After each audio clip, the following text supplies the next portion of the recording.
이제 거의 5, 6개월 마가복음을 한 것 같은데요.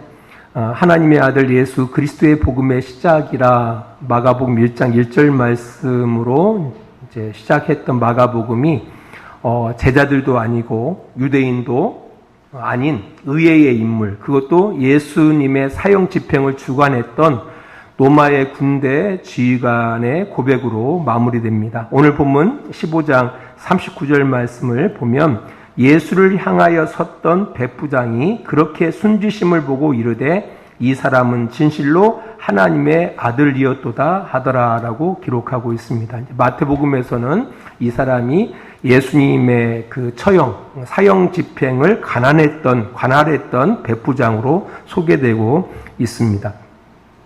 예수를 향하여 섰던 백부장이 예수님이 그렇게 순지심을 보고 이 사람은 진실로 하나님의 아들이었도다라고 고백합니다. 왜 마가는 이 마가복음 마지막 백부장의 고백을 통해서 사실 이 마가복음이 마무리되고 있거든요. 이 백부장이 어떤 사람인지를 우리가 조금 살펴봐야 합니다. 이게 왜 중요하냐면은 마가복음뿐 아니라 그 마태복음에도 누가복음에도 이 내용이 하나 다르지 않게 정확하게 이 내용이 반복되어 기록되어져 있기 때문에 이 복음서 기자들이 이 내용을 매우 중요하게 생각했던 것으로 보입니다. 먼저 로마 백부장이 어떤 사람인지 살펴보아야 합니다. 백부장은 군인 100명을 지휘하는 군대 장교입니다. 그래서 로마가 가나라는 지역 예루살렘에 파송된 사람으로 도시의 치안과 또 주변국의 동태를 살펴서 때를 따라 언제든지 간에 전쟁을 행할 수 있는 군대의 중간 지휘관입니다. 또한 그들은 로마 황제와 정부를 위해서 언제든지 목숨을 바치는, 그러니까 철저한 군인 정신으로 이게 똘똘 뭉쳐진 그런 사람이었습니다. 그들은 로마 황제 가이사를 그들에게 평화를 가져다 주는 승리의 하나님의 아들로 믿고 충성했던 사람들입니다.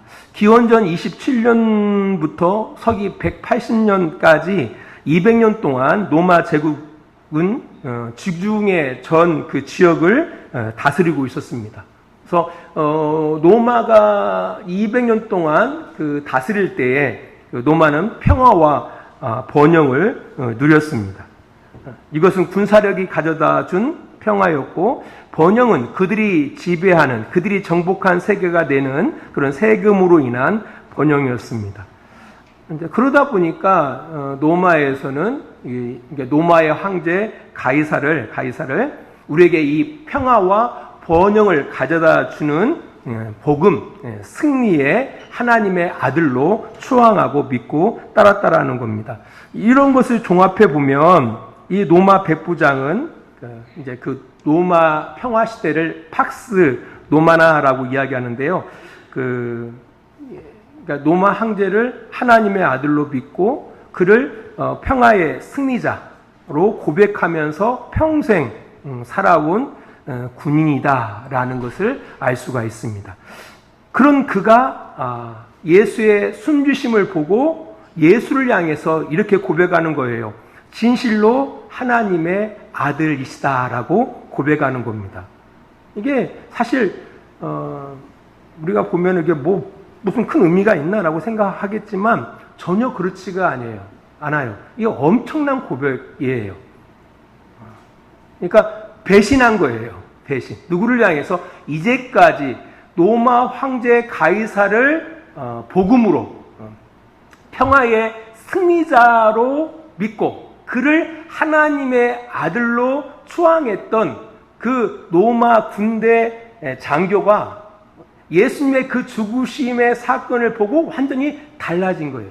달라져서 그가 아니라 로마 황제 가이사가 평화의 복음이 아니라 바로 예수 그리스도, 나사렛 예수 그 그리스도가 진정한 하나님의 그 아들이라고 고백하는, 이게 백부장의 신앙 고백이 담겨져 있는 내용인 겁니다.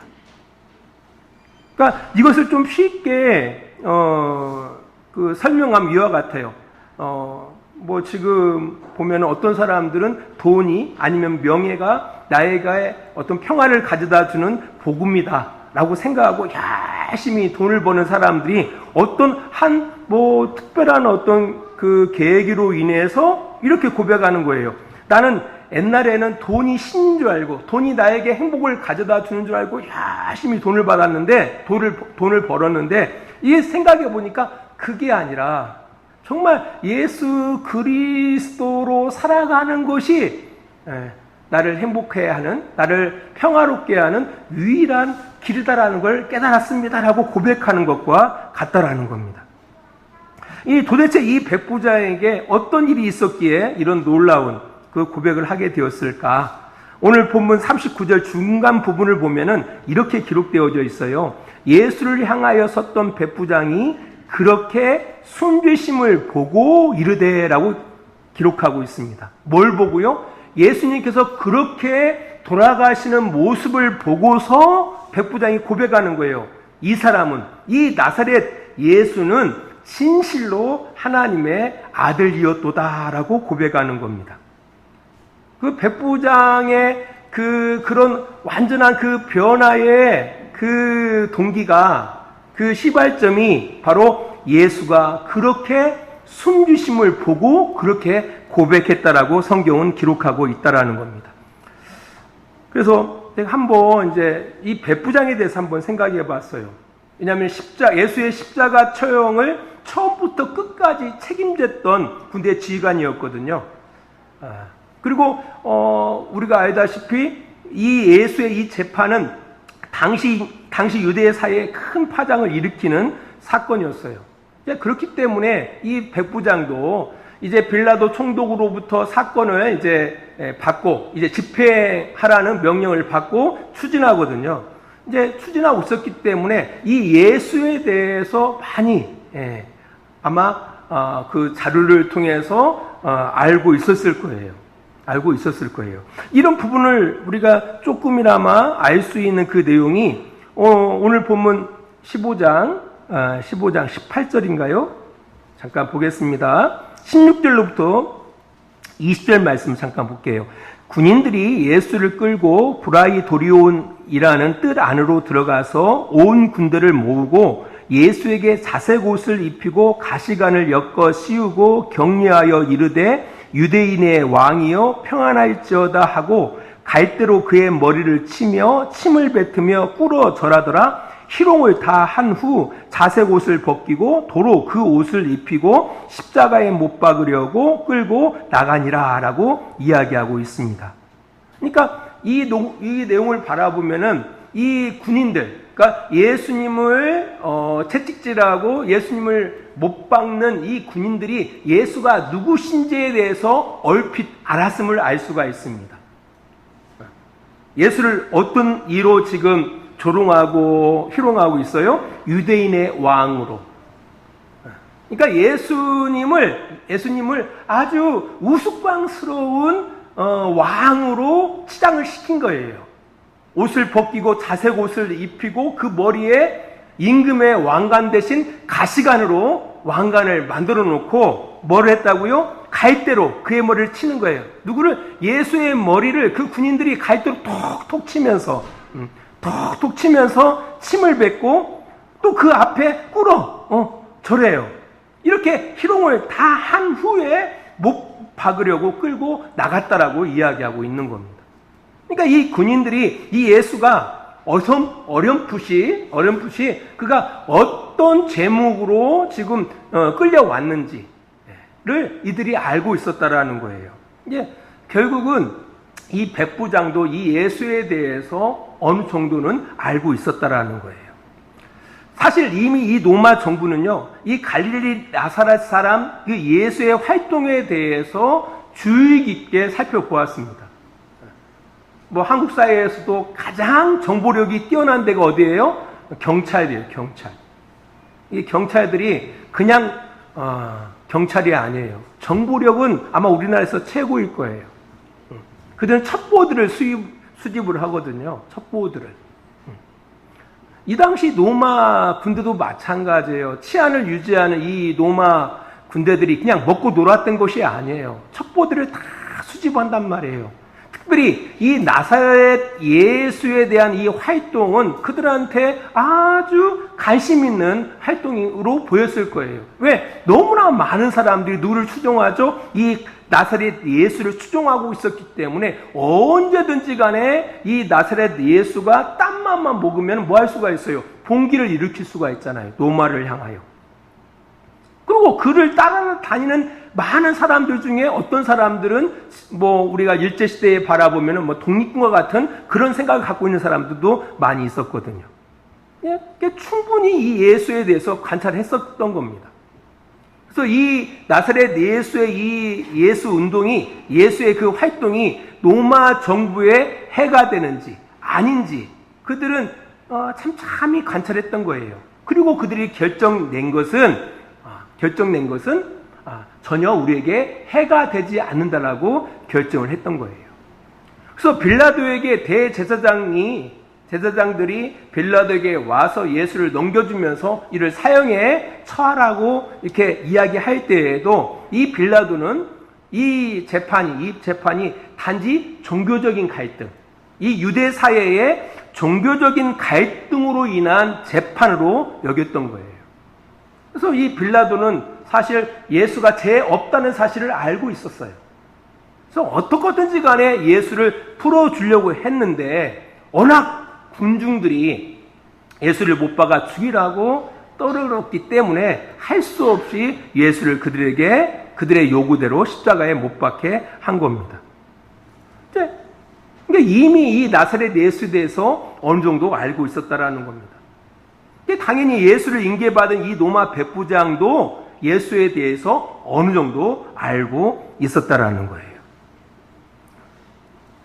이게 유대인의 왕, 그 왕. 영어 성경을 바라보면은 유대인의 그 왕. 이게 어떤 의미를 갖고 있냐면은 하나님께서 구약의 선지자들을 통하여 약속하신 그 메시아, 그리스도를 이야기하고 있는 겁니다. 네가 그리스도냐? 32절에 보면은 이렇게 나와 있어요. 15장 32절 말씀 봅니다. 이스라엘의 왕 그리스도가 지금 십자가에서 내려와 우리가 보고 믿게 할지어다 하며 함께 십자가에 못 박힌 자들도 예수를 욕하더라 라고 이야기하고 있습니다.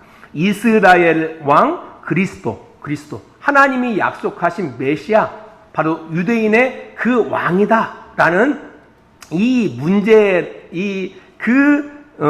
그분으로서 이 예수를 지금 고발하는 것이고 이 일로 인하여 예수가 죽게 되어지는 겁니다. 자, 아무튼 이 부분에 대해서 아마 이 백부장은 그 주변에 이건 지극히 저의 생각이에요. 제 생각이지만 이 백부장은 주변에 이제 아는 그런 그 지인들, 유대인 지인들로부터 이야기를 들었을 거예요.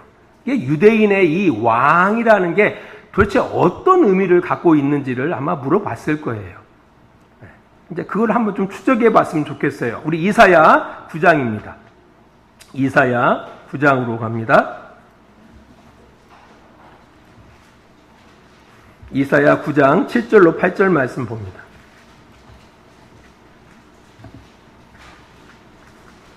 같이 7절로 8절 봅니다. 그 정사와 평강의 덩함이 무궁하며 또 다윗의 왕자와 그의 나라에 군림하여 그 나라를 굳게 세우고 지금 이후로 영원히 정의와 공의로 그것을 보존하실 것이라. 만군의 여호와의 열심히 이를 이루시리라. 이렇게 기록하고 있습니다. 6절을 바라보니까. 그러니까 그 하나님께서 이사야를 통해서 약속하시고 있거든요. 한 아이가 우리에게 날 텐데 그는 하나님이시다라는 거예요. 전능하신 하나님이시고 영존하신 아버지라는 거예요. 그는 평강의 왕이 될 거라는 거예요. 어떻게? 정의와 공의로 평강의 왕으로 이 땅 가운데 올 거라는 거예요. 그 일을 누가? 하나님의 열심히 이루실 것임을 이야기하고 있는 겁니다. 좀 더 구체적으로 이사야 11장 1절로부터 5절 말씀을 봅니다. 이새의 줄기에서 한 싹이 나며 그 뿌리에서 한 가지가 나서 결실할 것이요 그의 위에 여호와의 영 곧 지혜의 총명의 영이요 모략과 재능의 영이요 지식과 여호와를 경외하는 영이 강림하시리니 그가 여호와를 경외함으로 즐거움을 삼을 것이며 그의 눈에 보이는 대로 심판하지 아니하며 그의 귀에 들리는 대로 판단하지 아니하며 공의로 가난한 자를 심판하며 정직으로 세상의 겸손한 자를 판단할 것이며 그의 입에 막대기로 세상을 치며 그의 입술의 기운으로 악인을 죽일 것이며 공의로 그의 허리띠를 삼으며 성실로 그의 몸에 띠를 삼으리라 라고 이야기하고 있습니다. 그러니까 이새의 줄기에서 한 싹이 나오고 그 뿌리에서 한 가지가 나오고 결실할 테인데 그에게 하나님의 영이 강림할 거라는 거예요. 그리고 그가 여호와를 경외함으로 즐거움을 삼을 뿐만 아니라 보이는 대로 사람들을 심판하지 아니할 것이라고 이야기하고 있어요.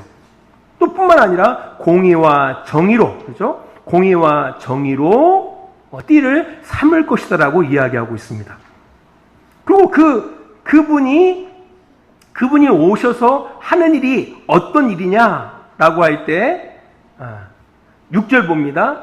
이사야 11장 6절. 그때에 이리가 어린 양과 함께 살며 포범이 어린 염소와 함께 누우며 송아지와 어린 사자가 살찐 짐승이 함께 있어 어린아이에게 끌리며 암소와 곰이 함께 먹으며 그것들의 새끼가 함께 엎드리며 사자가 소처럼 풀을 먹을 것이며 젖먹는 아이가 독사의 구멍에 장난하며 젖된 어린아이가 독사의 굴에 손을 넣을 것이다 라고 이야기하고 있어요. 그러니까 하나님이 이사야를 통해서 어떤 예언을 하시냐면은 유대인의 그 왕 그리스도가 분명히 오실 텐데 그가 정의와 공의로 평화의 나라를 만들 것이다. 그 평화의 나라라는 것은 어린 양과 이리가 함께 살고 표범과 어린 염소가 함께 눕고 송아지와 어린 사자와 살찐 짐승이 함께 있을 뿐 아니라 어린 아이에게 끌려지고 암소와 곰이 함께 먹고 그것들의 새끼가 함께 엎드리며 사자가 소처럼 풀을 먹을 것이다라고 이야기하고 있어요. 그러니까 싸움이 없는 평화로운 나라를 이루실 것이다라고 이사야 선지자는 이야기하고 있다라는 겁니다. 누가? 그 유대인의 그 왕, 그 그리스도가 이 땅 가운데 오셔서 그 일을 이루실 거라는 거예요. 평화의 그 나라를 건설할 것임을 약속하고 있다라는 거예요. 그러니까 이건 지극히 제 생각이지만 이 백부장은 그 예수를 맡아서 이 모든 일을 관할하면서 이 예수에 대해서 어느 정도 그런 이해를 갖고 있었을 거예요.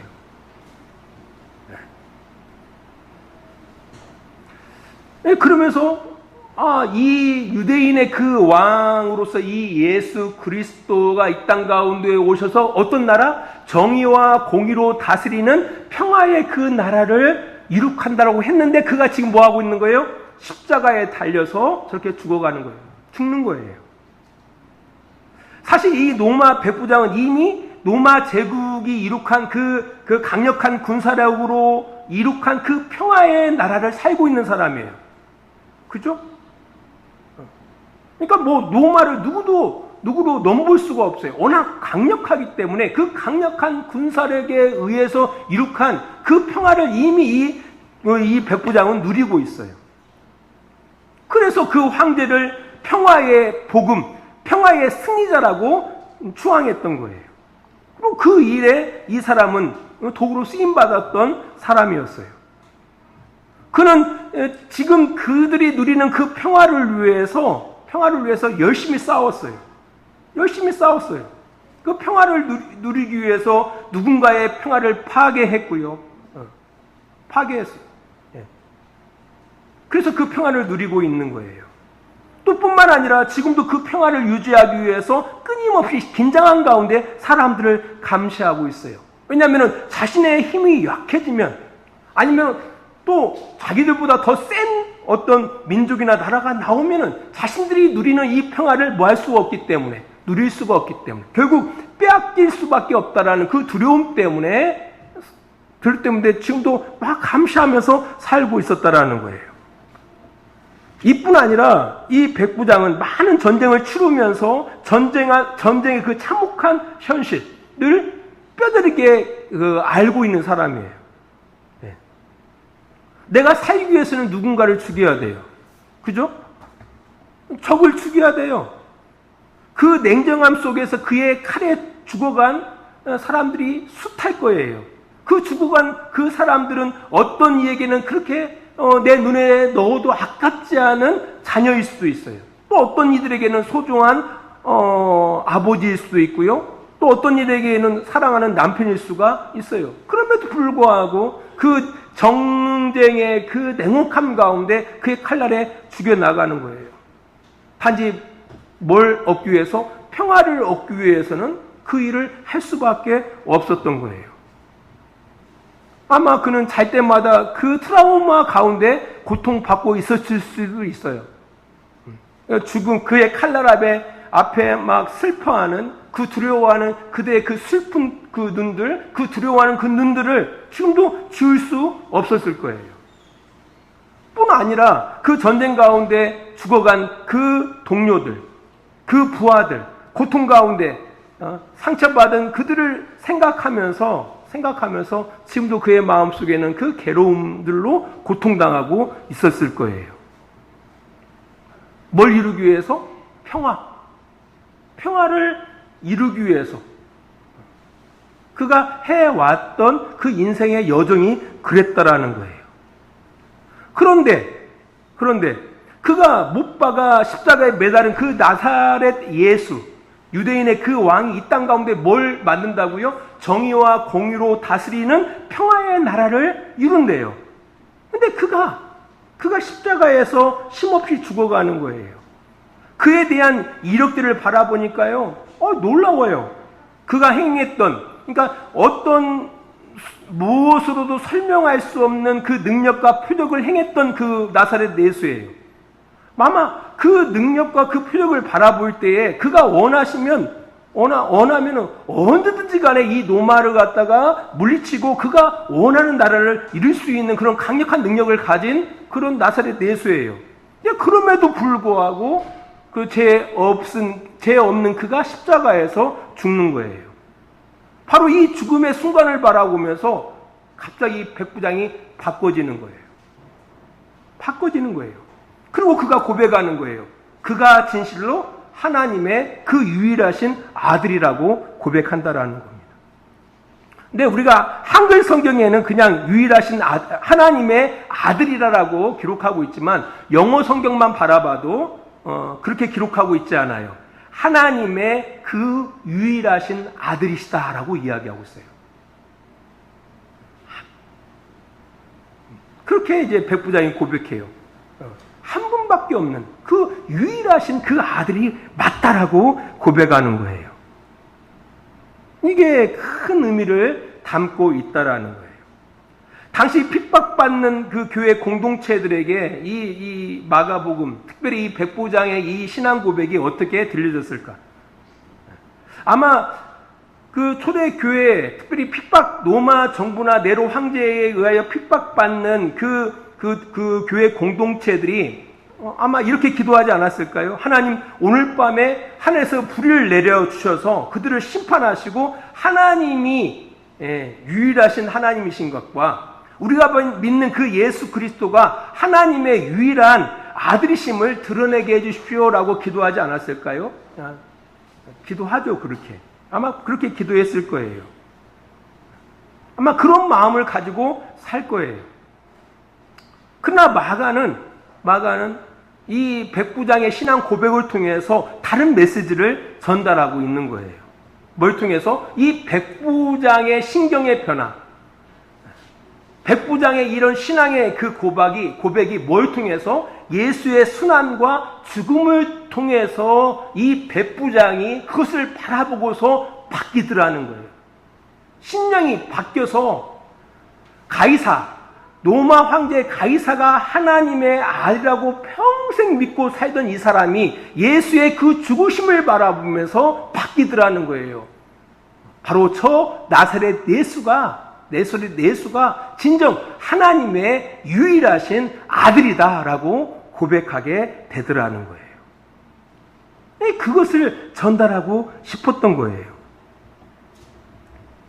백부장이 무엇을 통해서 예수를 하나님의 그 아들로 고백되었는가를 그들로 하여금 깨닫기를 기대하셨던 거예요. 백부장이 무엇을 통해서 그가 하나님 나라 백성이 되는가에 대해서 보게 하더라는 거예요. 바로 어떤 모습? 예수님의 순환과 죽음의 모습을 통해서 이 백부장이 바뀌더라는 거예요. 백부장에게 바로 하나님의 나라가 임하더라는 거예요. 예수의 자기 부인과 예수의 자기 십자가의 그 지심을 통해서 이 백부장이 바뀐 거예요. 백부장이 누구였다고요? 예수를 처형하는 데에 그 모든 일을 감당하는 로마의 장교였어요. 그가 바뀌는 거예요. 뭘 보고요? 예수의 자기 부인과 자기 십자가, 지심을 바라보고서 그의 생각이 바뀌는 거예요. 그에게 하나님의 나라가 임하는 거예요.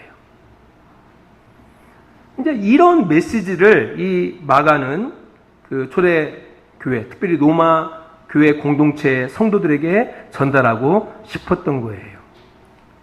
너희들이 생각하는 것처럼 힘으로가 아니라 바로 예수의 자기 부인과 예수의 자기 십자가의 짐 이 사건이 놀라운 일들을 일으키더라는 거예요.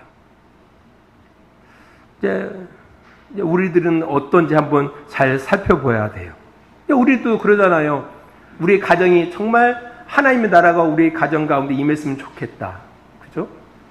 내가 다니는 직장 가운데 하나님 나라가 임했으면 좋겠다. 그들이 하나님을 또한 하나님 보내신 예수님을 정말 믿고 신앙했으면 좋겠다라는 그런 기대를 가지고 살아간다라는 거예요.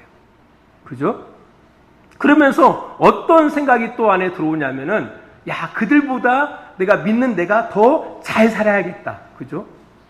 내 자녀도 그들보다 내 자녀들이 잘 되고, 그들보다 내가 경제적으로 더 윤택하고, 그래서 그들이 바라볼 때, 야, 하나님을 믿고 하나님이 보내신 예수 그리스도를 믿는 사람들은 더 잘 되는구나, 더 윤택하게 살아가는구나, 이런 것을 통해서 하나님을 알고 하나님의 아들을 알고 하나님의 나라가 이게 확장될 것이다라는 그 기대를 가지고서 기도하는지는 몰라요. 기도하고 있는 줄 몰라요. 근데 전혀 하나님의 그 나라는 또한 뿐만 아니라 사람이 바꿔지는 것은 전혀 그렇게 바꿔지지 않더라는 거예요. 저 오늘 아침에도 우리 집에서 전쟁이 났었는데요. 엄청난 전쟁이 났습니다. 목사의 가정에서 시끄러우면 안 될 텐데 목사의 가정에서 매일 시끄러운 소리가 막 나옵니다. 창밖에 사람들이 놀랄 거예요. 아, 저기 4층 목사님 가정인데. 왜요? 왜? 그중에 저도 한몫 끼고 있어요. 왜요? 힘으로 해보려고 하니까. 나 엄마야. 나 엄마야. 나 자식이야. 서로 힘으로 해보려고 하니까. 사실 멀리 안 가도 돼요. 우리 가정 속에서 바라보면 그래요. 우리 가정이 하나님 나라가 됐으면 좋겠죠. 우리 가정, 우리가 살고 있는 가정이 천국이 됐으면 좋겠죠. 그 천국이 어떻게 만들어진다고요? 자기 부인, 자기 십자가를 짐을 통해서 가정이 천국이 되어지는 거예요. 이 내용이 그런 내용이에요. 엄마가 진짜 엄마 입장에서 바라보면 충분히 큰 소리를 칠 수 있죠. 그럼에도 불구하고 그걸 부인하는 거예요. 나의 권위, 이런 부분들을 내려놓는 거예요. 그럼에도 불구하고 그 짐을 지고 가는 거예요. 야, 잘 시키는데 이게 당연히 힘든 거야 라고 그걸 각오하고 가는 거죠. 그 속에서 뭐가 이루어집니까? 하나님 나라가 이루어져요. 그 속에서 하나님의 일하심이 있는 거예요. 그가 뭘 보죠? 아, 우리 아빠는 하나님의 아들이 분명해. 하나님의 딸이 분명해. 이런 고백이 이루어지는 거예요.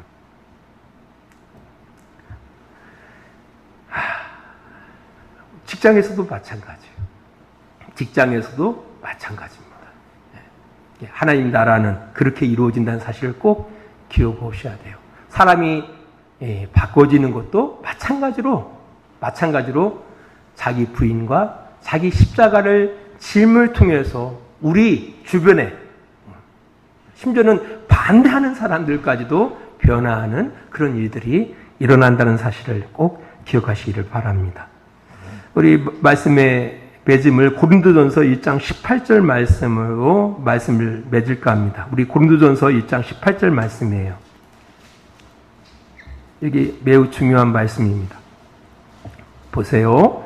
십자가의 도가 멸망하는 자들에게는 미련한 것이요 구원을 받은 우리에게는 하나님의 능력이라.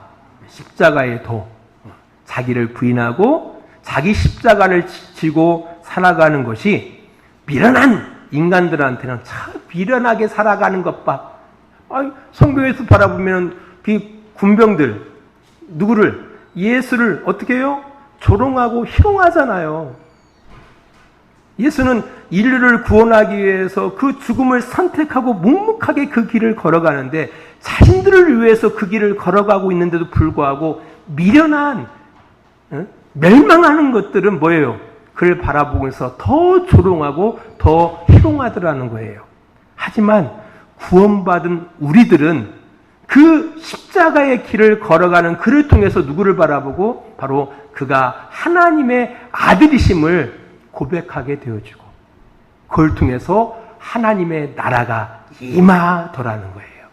이 말씀을 꼭 기억하시기를 바랍니다. 기도하겠습니다. 하나님 아버지, 자기를 부인하는 삶, 자기 십자가를 지는 삶이야말로 멸망하는 사람들에게는 미련하게 보이겠지만 구원을 받는 우리들에게는 하나님의 능력이 됨을 기억하게 하시고 예수님의 그 십자가의 길을 자취 삼아 우리의 그 길을 쫓아 살아가는 복된 우리 성도들이 되게 하심으로 말미암아 우리의 가정이 천국이 되게 하시고 우리가 속한 그 직장이 우리가 속한 그 사회가 천국이 되어지는 복된 성도들의 삶이 되어질 수 있도록 주님 인도하여 주시옵소서. 이제는 우리를 사랑하시는 우리 아버지 하나님의 그 크신 사랑하심과 예수 그리스도의 십자가의 은혜하심과 성령의 감화와 감동과 지키시고 인도하심이 오늘도 시간을 구별하여 주님 앞에 예배하며 그 십자가의 길을 걸어가기를 원하는 귀한 성도들과 그들의 가정과 직장과 사업장이 다 되어지기를 예수 그리스도의 이름으로 간절히 축원하옵나이다. 아멘.